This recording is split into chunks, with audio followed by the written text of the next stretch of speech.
मुख्यतः आपकी वाक कौशल्य का भी क्या है, परीक्षण है। क्योंकि जैसे ही आप क्या करते हैं, फील्ड में पहुंचते हैं तो आपको विभिन्न प्रकार के समूहों का सामना करना पड़ता है। कहीं किसानों का समूह भू अर्जन का विरोध करता हुआ आपके विरोध में, प्रशासन के विरोध में आंदोलन कर रहा है, तो आपसे अपेक्षा की जाती है कि आप कैसे समझा सकते हैं। तो कोई व्यक्ति अगर ऐसा सोच रहा है कि वो कम बोल करके यहाँ सफल हो जाएगा, हो सकता है मेंस एग्जाम के नंबर के कारण इस प्रकार की परिस्थिति बन जाए, लेकिन बोलना तो आपको है ही। ये आप सबसे पहला सूत्र है इंटरव्यू का कि आपको बोलना है, और बोलना किस भाषा में है, आपकी अपनी जो भाषा है उसमें बोलना है। अनावश्यक रूप से आपने आयातित शब्द लिए 10-12, उनको आपने जहां आपने किसी भी क्वेश्चंस के आंसर में 2 लाइन में 2-3 शब्द आपने बाहर से डाल दिए तो आपका फंसना तय है। तो सबसे पहला जो सूत्र है उसको आप ध्यान रखें कि आपको बोलना है और अपनी भाषा में बोलना है। यानी ज़बरदस्ती आप क्या ना करें, वहाँ कुछ एक शब्दों को लादने का प्रयास ना करें, क्योंकि वो आप लगातार 20 मिनट में नहीं रख पाएंगे निरंतरता शब्दों में उस प्रकार की। तो तत्काल समझ में आ जाएगा कि कहीं ना कहीं से तैयार करके आया है। और तैयार कई अधिकतर जो बोर्ड वाले मेंबर होते हैं उनका अप्रोच जो रहता है वो कोचिंग के विरोधी अप्रोच रहता है। तो हो सकता है कि वो समझ लें कि ये कोचिंग का आंसर है, तो ऐसा ना लगे कहीं भी।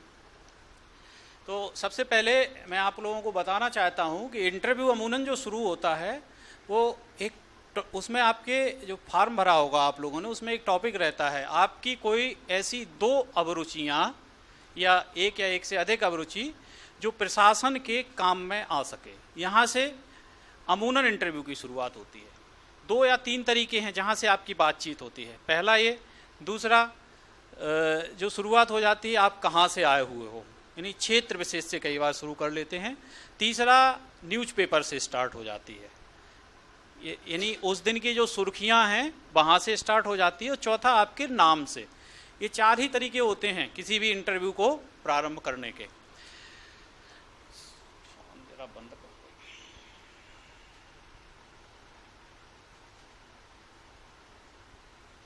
कमिश्नर साहब, मैं थोड़ा सा व्यस्त हूँ, आपको करता हूँ कॉल। तो ये 4 तरीके हैं जहाँ से क्या होता है, सामान्यतः साक्षात्कार प्रारंभ होता है। तो एक पे पहले यानी इन्हीं पे बात करें हम। तो सबसे पहला जो है वो है हॉबी। तो सामान्यतः जो अच्छे किस्म के स्टूडेंट होते हैं वो इसी पॉइंट से क्या कर लेते हैं, लीड ले लेते हैं इंटरव्यू में। तो सब लोगों को भर ही दी होगी फॉर्म में। हालांकि अभी भी जो फॉर्म आपने भरा वो ज़रूरी नहीं है कि वहाँ पहुँचे, आपसे 5 और 6 सेट परीक्षा के दिन लिए जाएंगे। तो आप उसमें एक आध हॉबी और ऐड कर सकते हो। वहाँ पहले नंबर पे उसको कर दो जो पहले भर दी हो। अगर भूल बस कोई जिसके बारे में आप जानते नहीं हो तो अभी भी मौका है आपके पास उसमें सुधार करने का।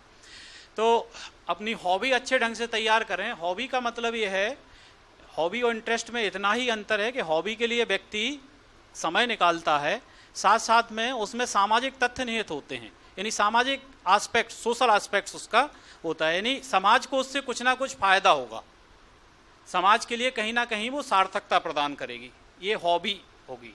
और जो केवल पर्सनल जिसमें मजा आए वो इंटरेस्ट है। ठीक है, ये अंतर भी पूछ लेते हैं कई बार, हॉबी और इंटरेस्ट में क्या अंतर है, यही क्वेश्चन हो जाता कई लोगों से। तो हॉबी क्या है, इंटरेस्ट से अलग है, इसीलिए और आपने भरा है और आपने लिख भी दिया प्रशासन में मददगार हो।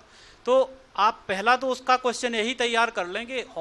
जैसे किसी ने कुकिंग कर दी तो कुकिंग क्या कैसे प्रशासन में मददगार होगी। डांस किसी ने लिख दिया या सिंगिंग किसी ने लिख दिया तो सिंगिंग कैसे मददगार होगा। ये प्रशासन में, एडमिनिस्ट्रेशन में सब लोग कहीं ना कहीं अगर आप सोचोगे सारी चीज़ें कोरिलेटेड करती हैं।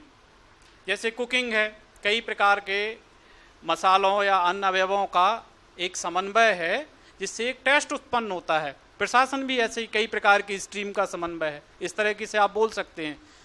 ठीक है, जिसका उद्देश्य पब्लिक के लिए अच्छी से अच्छी क्या फैसिलिटी अवेलेबल कराना या सेवाएं प्रदान करना या जन कल्याण के काम करना है। अगर आप सिंगिंग करते हैं तो स्ट्रेस मैनेजमेंट से जोड़ सकते हैं उसको। ठीक है, प्रशासन में इतना अधिक स्ट्रेस है उसको दूर करने में ये सहायक हो सकता है। तो एक तो आपको उसकी क्या आना चाहिए, यानी प्रशासन में क्या उसकी यूटिलिटी हो सकती है। अमूमन लोग क्रिकेट भी भर देते हैं, तो वहाँ भी आप बता सकते हो, क्रिकेट, फुटबॉल, हॉकी, कोई भी हो, हॉकी, ये सब क्या है, टीम गेम है। और प्रशासन में भी हमें एक टीम के रूप में काम करना होता है। कोई कमज़ोर खिलाड़ी होता है, कोई अच्छा खिलाड़ी होता है। तो जिस प्रकार से क्रिकेट का कैप्टन सभी से उनका उम्दा प्रदर्शन करा लेता है, प्रशासन में पहुंच करके भी हमें एक टीम के रूप में काम करके कमज़ोर और अच्छे लोगों से भी हम क्या निकलवा सकते हैं, उनका बेस्ट परफॉर्मेंस निकलवा सकते हैं, जो कि अल्टीमेट एडमिनिस्ट्रेशन का गोल भी है। तो ये इसका आंसर होता है।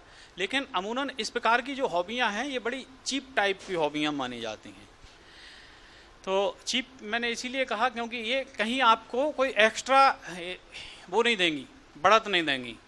तो जिन लोगों की हॉबी कुछ अलग टाइप की हो, वो हमेशा लीडिंग पोजीशन में होता है। जैसे मैं अपनी हॉबी भर